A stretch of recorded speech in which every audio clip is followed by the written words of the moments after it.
Hello, everyone, and welcome to the NHL Network Studios. It's time for the NewJerseyDevils.com draft preview show. So we bring in Chris Wescott, Amanda Stein, team reporter for the New Jersey Devils, and of course, all Devils fans will recognize Kevin Weekes, former Devil goaltender, as well as now NHL Network analyst. So, guys, thanks for joining tonight. It's going to be fun. It's going to be fun, yes, of course. I'm very excited about this. So we got a lot to go over. Yes, let's roll. A lot to go over. It's a very important draft for the New Jersey Devils. Obviously, the first overall pick.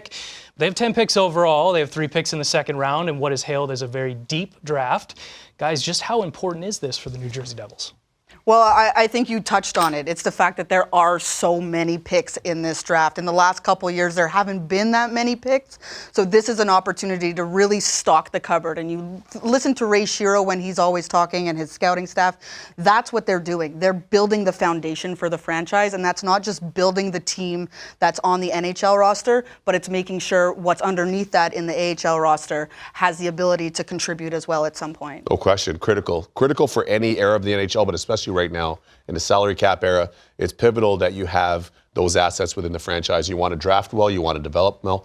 You know, player development is so critical, especially for the younger players, and you want to afford as many of those younger players the opportunity to play at the Prudential Center one day and to wear the Devil uniform. Well, in the lead up to this draft, Amanda and I have been catching up with draft experts, prognosticators. Let's hear from some of them and what they say is a very important draft for the Devils. I think the draft is deep. To me, it's not just about players that can play in the NHL. I think there's a lot of skill. And there's going to be teams that are going to be well appointed with multiple second-round picks that are going to get some guys that no doubt they would have in the first round. Like Ray Shero might be up for the GM of the Year by his scouting staff because, you know, it's a great feeling to look at your list and know that there's this arsenal of really good players available that you're going to be able to bring into your organization. When you have more picks, you have a greater opportunity to make those picks work. You got to keep stocking that cupboard, and I think New Jersey's in a very good situation right now because of all the picks they have. That's going to be a fun day at the draft for the New Jersey Devils.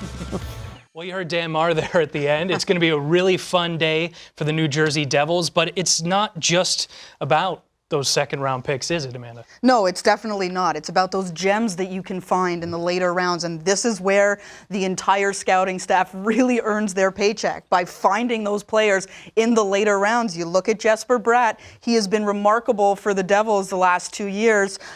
He was a 6th-round pick. That's one of those, diamonds in the rough that you find. And Ray Shero was able to, during his time in Nashville, go and see a guy by the name of Pekka Rinne. Look at what round he was drafted in, and he turned out to be a franchise goalie for the Nashville Predators. So Ray being at the helm here in New Jersey, he has a feel, he has that awareness for where you can find value. I think that's the best part, is looking for value, and that affords that when you have 10 picks. So it's like going shopping, as one NHL GM told me. Weeksy, it's like going shopping. The more picks you have, that's akin to having more money when you go to the grocery store. So I think the Devils are well positioned here for this upcoming draft. Isn't that when you can take swings on guys that maybe aren't complete players, or at least you don't know what they're going to become, but you see something there that maybe is that raw talent that you want to take a swing on? No question. Hey, listen, here's the key, right? You look at the hockey season in its entirety, and you think about your scouts. You think about going up to Chicoutimi on snowy, through a blizzard. You think about them going all the way to Lugano, Switzerland to find a player. You think about them going to Sweden, going and watching the bean pot. And sometimes scouts get a feel, and player personnel developers, they get a feel. They go there, and maybe the player didn't jump off the score sheet, so to speak, but they saw some intangibles. Maybe you see the way they react on the bench. You see the way they interact with a teammate.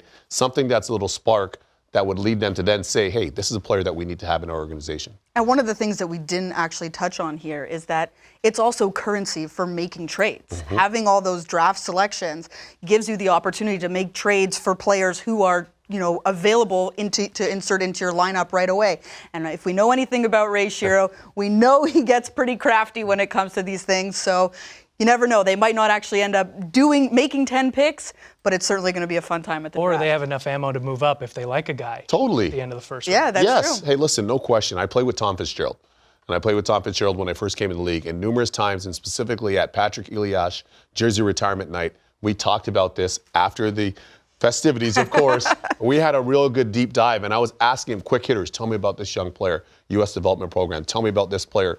And bing, bing, bing, bing, bing, he was nailing them. And I think a big part of that is you look at this team and you look at some players, as you were saying, where you might be able to find some value. You can have players that, A, might end up being Devils, or as you said, you could use them as assets going forward. So this is a great situation to be in right now if you're a Devils fan.